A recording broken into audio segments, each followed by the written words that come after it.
महारानी की जय, शंकर भगवान की जय, कृष्णचंद्र की जय, बलराम भैया की।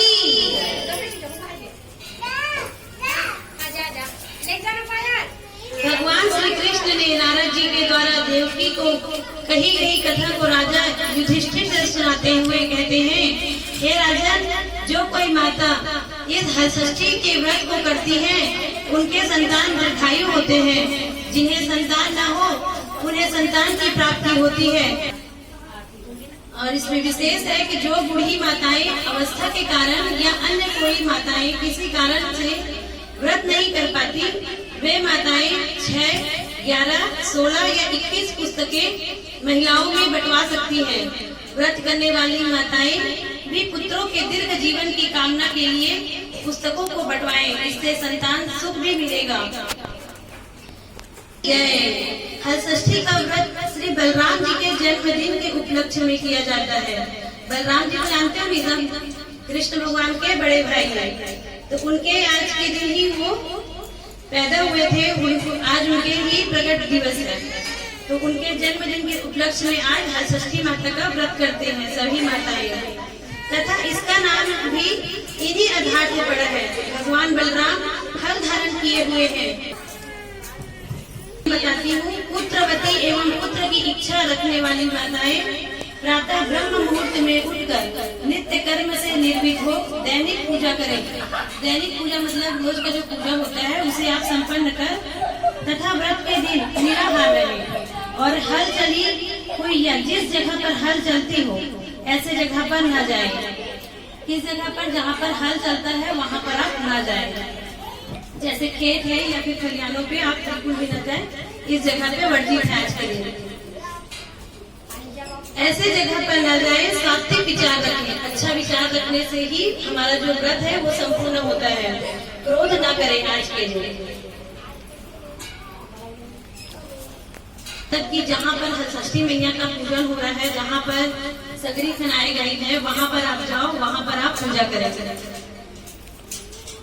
यदि सुविधा न हो तो घर के आंगन में ही अथवा वृक्ष के नीचे बनावटी तालाब बनाकर उसमें पानी भरें, कमल का फूल रखें। बनावटी तालाब मतलब इसी को कहते हैं बनावटी तालाब। ये छोटा छोटा जो हम लोग गड्ढा करते हैं और उसे सगरी कहते हैं, जैसे हमें वहाँ पे जंगल बनाना है। गौ के गोबर से भूमि को लिपकर चौक बनावे। गौरी गणेश कलश तथा शिव पार्वती की प्रतिमा को पीढ़ा के ऊपर आसन लगाकर बैठाएं। उसके बाद पंडित के द्वारा पूजन कराएं। पंडित न हो तो माताएं स्वयं ही पूजन करके किसी एक महिला के द्वारा पूजन करने के पश्चात कथा सुने। पूजन की विधि एवं 6 कथाएं किसी पुस्तक में लिखी हुई हैं। त्याग प्रसाद बांटे, ब्राह्मण को दक्षिणा देवे तथा बड़ों बुजुर्गों से आशीर्वाद दें। छोटे बच्चों को प्यार दुलार करें। पूजन के लिए मंगाए खिलौने बच्चों में बांट दें। खिलौने मतलब जो हम लोग बाटी वाला जो बनाए हैं ना आज के दिन 6 जो, उसे बोल रहे हैं। इसके बाद पसरा चावल एवं 6 प्रकार की भाजी को पकाकर व्रत पारण करनी चाहिए। और पारण करने से पहले कुत्ता, बिल्ली, कौवा, भैंस, ब्राह्मण, बालक इन 6 के लिए नेवज निकाले। मैं आपको पिछले बार भी बताई थी कि नेवज का मतलब होता है 6 जो पत्तल में आप थोड़ा थोड़ा अपना हिस्से का निकाल करके रखें तो विसर्जित कर दें। इस पूजा को दोपहर में करना चाहिए, ये दोपहर में ही होता है। इसका कोई नियम, कोई समय निर्धारित नहीं है। ये दोपहर का पूजा है, इसे दोपहर में ही किया जाता है। तो कथा शुरू करते हैं हम लोग।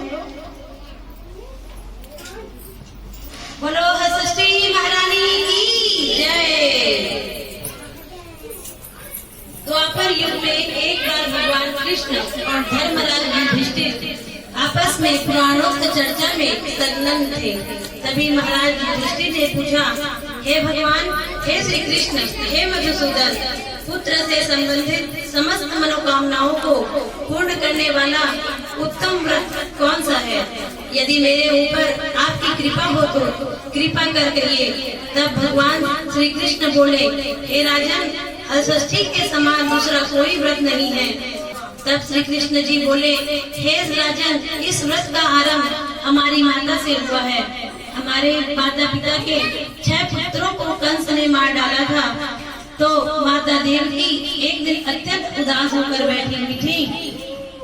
उसी समय नारद जी वहाँ उपस्थित हुए और माता देवकी से उनकी उदासी का कारण पूछा। तब माता देवकी ने नारद जी को अपने पुत्रों के नष्ट होने की बात बताई।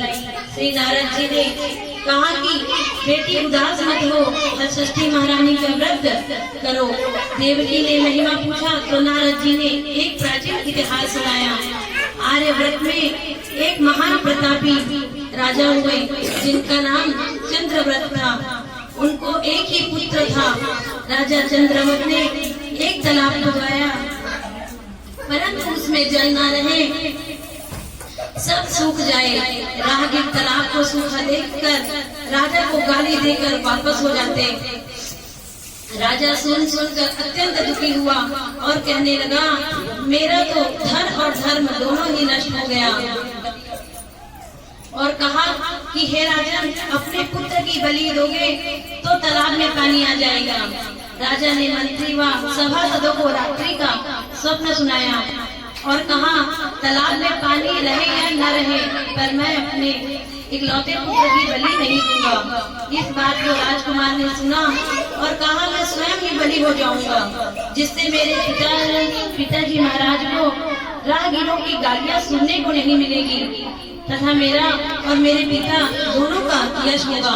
ऐसा कहकर तालाब की परिक्रमा की और बीच में जाकर बैठ गया। क्षण भर में तालाब भर गया, कमल खिल गए, जल जंतु बोलने लगे। इस बात को सुनकर राजा बहुत दुखी हुआ और वन को चले गए।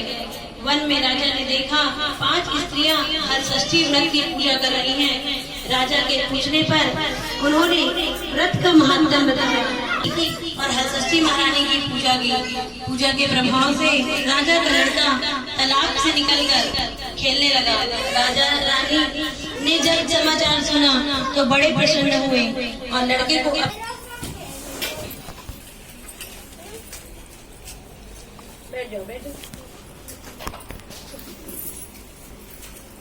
बलराम भैया की श्री नारद जी दूसरी कथा कहते हुए कहने लगे, अवंतिका नगरी में संपत लाल नामक व्यक्ति रहता था।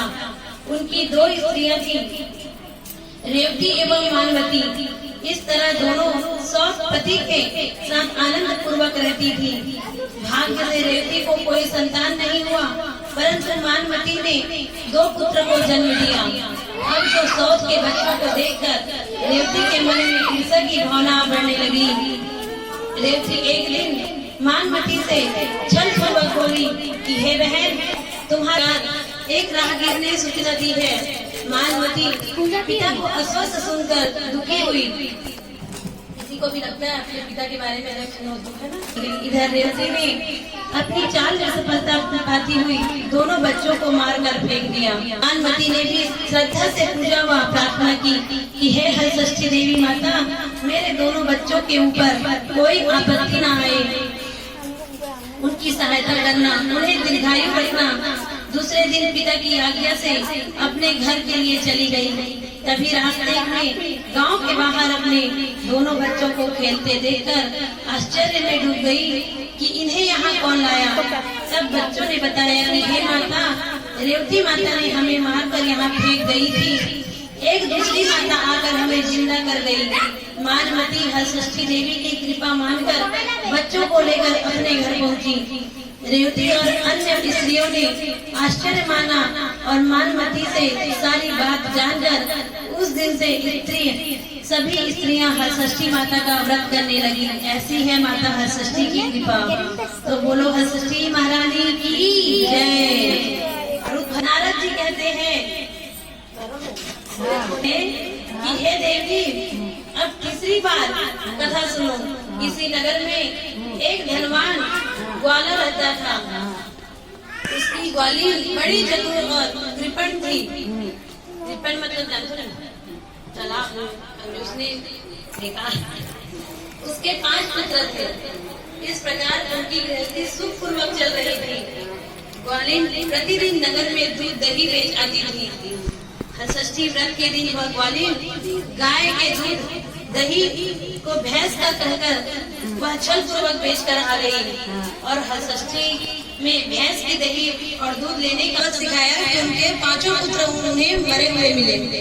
अब तो ग्वालिन घर में रोने चिल्लाने लगी। तब उसकी एक सखी ने उनसे पूछा, तब उसने सारी बात बतलाई। सखी ने कहा, हे ग्वालिन, तुम तुरंत जाओ और जिसके जिसके घर में दही दूध घी जो, तो बोलो सरस्वती महारानी की जय।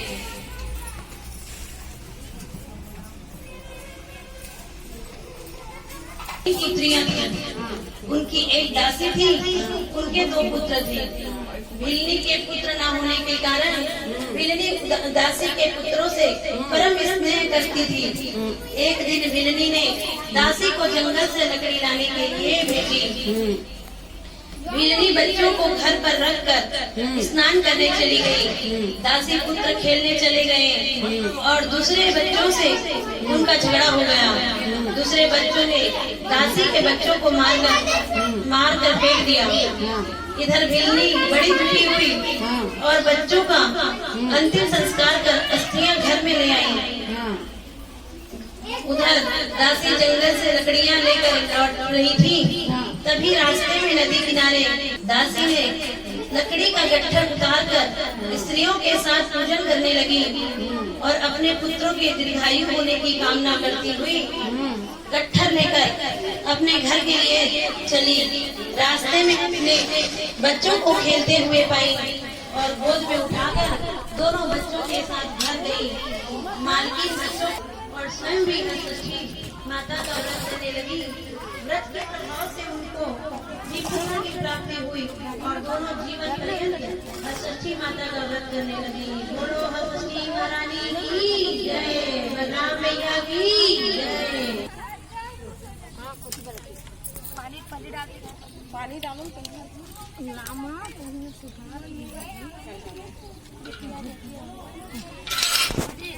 सब्जी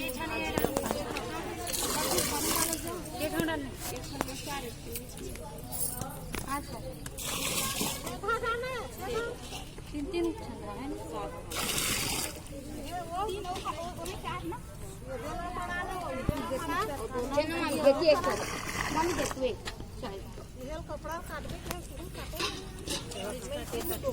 जय बोलो अम्बे मैया, चांदी का जड़ा रुपैया।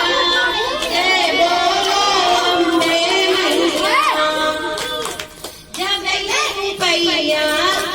ये रुपैया रायपुर चढ़ गई।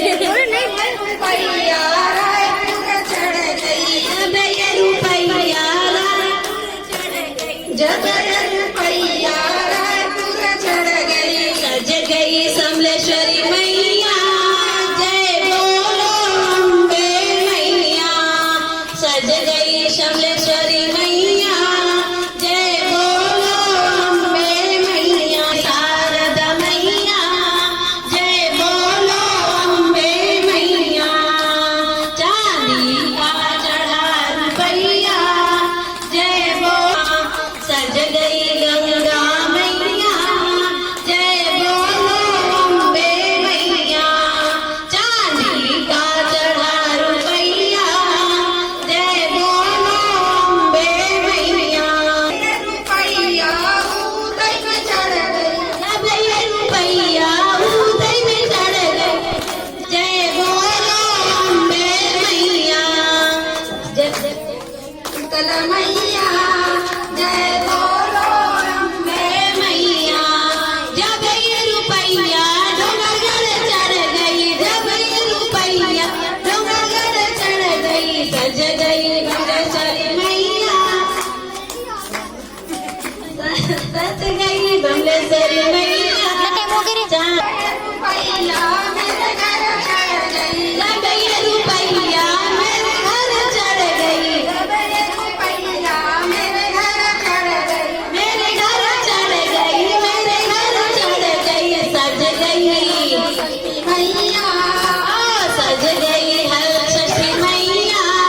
जय बोलो अम्बे मैया। चांदी का चढ़ा रुपैया, जय बोलो अम्बे मैया। बोलो षष्ठी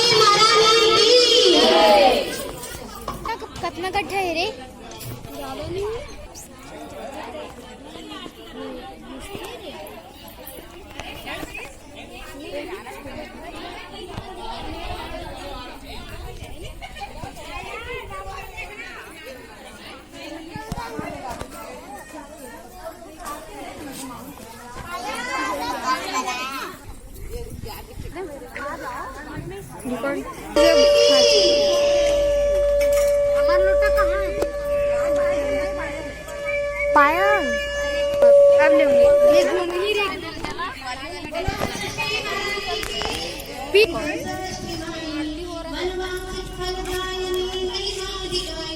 जय देवी जय देवी जय देवी हंसती माई मनवांचित फलदायिनी महिमानिकाई बोलो सती महारानी की कर्पूर गौरम करुणा संसार सारम भुजेन्द्रहारम सदा वसंतम हृदयारविंदे भवं भवानी सहितं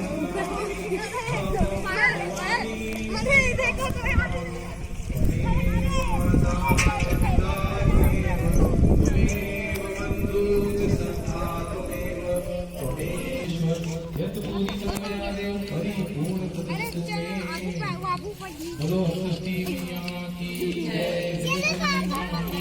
जय, बोलो शंकर भगवान की जय।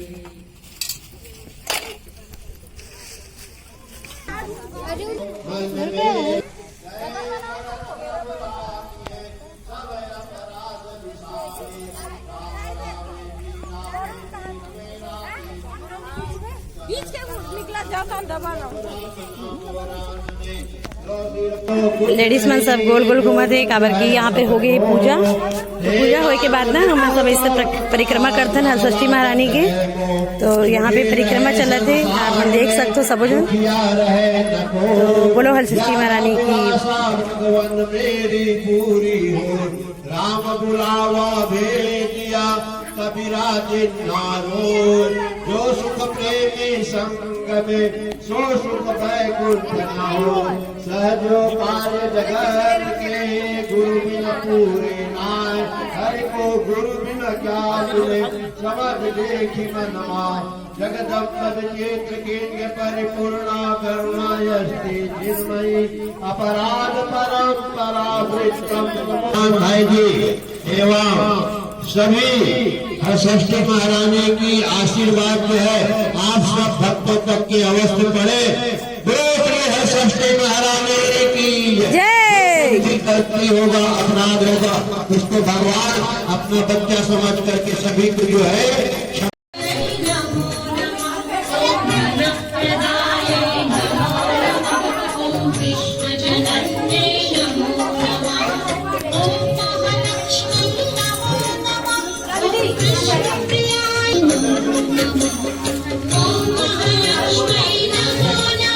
देवा नारियल देवा नारियल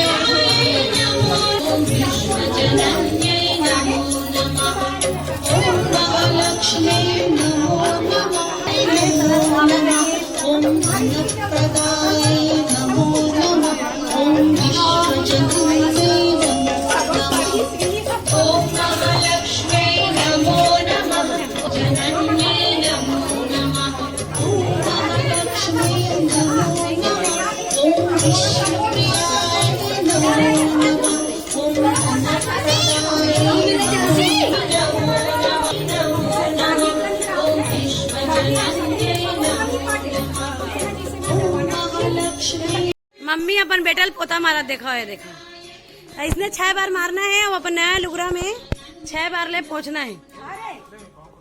तो 6 बार मार डली मम्मी है मोहल मारी से ले मैं मोला मार एक बार देखा हूँ ले तो वीडियो देखा है। तो ये देखो संगवारी हो मोल पोता मारा मम्मी है ये देखो पहुंच दी अब महू मारू मोरो बाल गोपाल मल्ला भी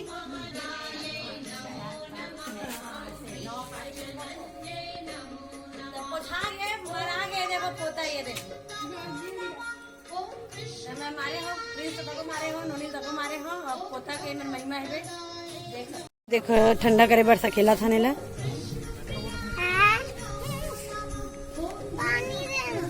ठंडा करे बर की मम्मी सब ला सकेला था भी सब ला सकेलना है हमला ओकर बादे ही सब तो चल दिस पूजा कर करके ये देखो देखो हमने में भाजी ये करे रहे ना ते में मैं घी ले लेता हूँ। ये देखो मैं घी ले ले हूँ मेरे और ये हरे भैंस के घी तो ये मेरे घी ले लेना मना और अबेला पिघला लेते हैं अच्छा से। हमें में कुछ नहीं डालना है काबा आप तो जानते हो कि भाजी में कुछ नहीं डाले तो घी हमारे अच्छे से पिघल जी ना मतलब कि मेल्ट हो जी। तो हमारे में डाल दे वो सिर्फ मिर्चा खबर की मिर्चा में ही बघाना है मतलब ये कर देती हूँ। तो ये देखो ये हो गया, अभी मैं डाल देना मैंने अपन मिर्चा। ये देखो हमारी मिर्चा अच्छे से चटकेले लग गई ना। अब हमने में डाल देबो अपन भाजी ला जिला की हम अल्लाह बघारना है। तो भाजी हमारे अच्छे से चुर गई रही थी तो हम अल्लाह को कुछ नहीं लगी, तो बस अच्छी करना है। ये देखो भाजी हमारे अच्छा से बघरा गई है। हम अब गैस ला बंद कर देबो। आज के दिन की भाजी इस देता है संगवारी हो। इमें आप चाहो तो अगर कांदा भाजी या कुछ और खट्टा सन भाजी है ना, तो अगर ओकर ज्यादा मात्रा है ना तो मेरा आप दही भी डाल सकते हो। दही भी डाल के अच्छा से सुखो सकते हो और जिसे सुखा ही ताने आप बनाएला खा सकते हो। लेकिन मैं दही नहीं डालता, काबर में कोहड़ा भाजी की मात्रा ज्यादा है ना, बरबट्टी भाजी कोहड़ा भाजी, तो मन में खट्टा डालना अच्छा नहीं लगे, तेकर कारण मैं दही वही नहीं डाला था। अब ये हो गए, मैं नमक हम डाल रहे हैं, घी के तेल रही से मतलब कि घी रही से भैंसी के घी और मिर्चा के फोरन। तो ये भाजी हमारे बन गई एकदम कबड़छड़ भाजी लजीज वाले।